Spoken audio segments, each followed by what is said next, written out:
Hello, and welcome to my Halloween edition of Miss B. I want to read a little story from you from my book, Just Plain Creepy. I think it's suitable for this time of the year. So, thank you for joining me and enjoy. This one is called The Googly Moogly Man, but first I want to read the introduction to the story. As children, most of us loved the fairy tales, fables, and nursery rhymes we read and were read to us.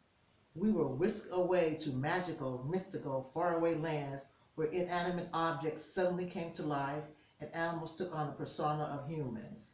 We delighted in such tales as a chicken believing the world was ending, a wolf who dressed in drag because he wanted to trick and eat people, an old woman luring kids to her gingerbread house because of her appetite for human flesh, and a baked good running for dear life to avoid becoming a dessert. These enchanting creatures eventually vanished from our minds as we grew into adulthood, and being children, we never realized that these dark stories involved such ghastly acts such as murder and cannibalism. For those of us who miss those sinister yet beloved tales, here's a little poem that takes place during the Industrial Revolution in England, and it's called The Googly Moogly Man. I am the Googly Moogly Man. Give me your coins. Placed it in my hands. When you hear that jingle and the knock, it's me at your door, so do not mock. If you don't pay and decide to look the other way, you better not sleep because nighttime is when I creep.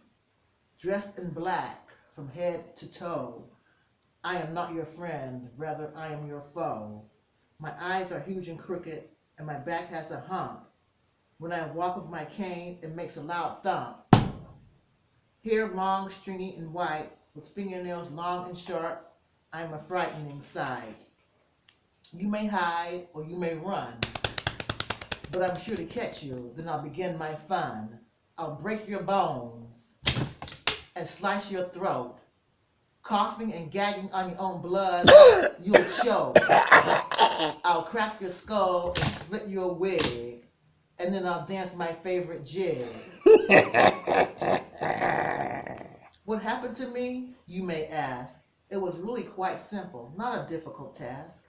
I was driven by hatred, arrogance, and greed, not caring for anyone, especially those in need. I owned houses, land, and several factories. Why, I practically owned the entire city. I slaved my workers night and day, and in return they received very little pay. The more I wanted, the more I took. A mean, selfish fellow, a contemptuous crook. One day in the park, while taking a stroll, a woman bumped into me who looked quite old. "Excuse me, Governor, pardon me, but can you spare a couple of shillings for an old lady? You see, me bones are cold and I'm tired and hungry. I just want some food to eat and a little whiskey. Out of my way, you shriveled hag. Out of my way, wearing those torn old rags." Then she looked at me with a sly, toothless grin and told me that I must pay for my sins. My husband was sick, and our parents were old, but you didn't care. You threw us out into the cold. In your dark, cruel eyes, we saw no hope. So we had to leave our home and find a way to cope. With very little money and hardly nothing to eat, we begged and wandered these harsh, unforgiving streets. I know you, Sir Oliver Bunwig. I remember you well. That is why I curse you and damn you to hell. It was her, the old crone, the withered shrew, that put me under this horrible spell. Sitting here in my mansion, alone in the dark, I thought it was a dream, an illusion, maybe some sort of lark. So I hobbled to the mirror to see if it were true. Good God in heaven, it was. What shall I do?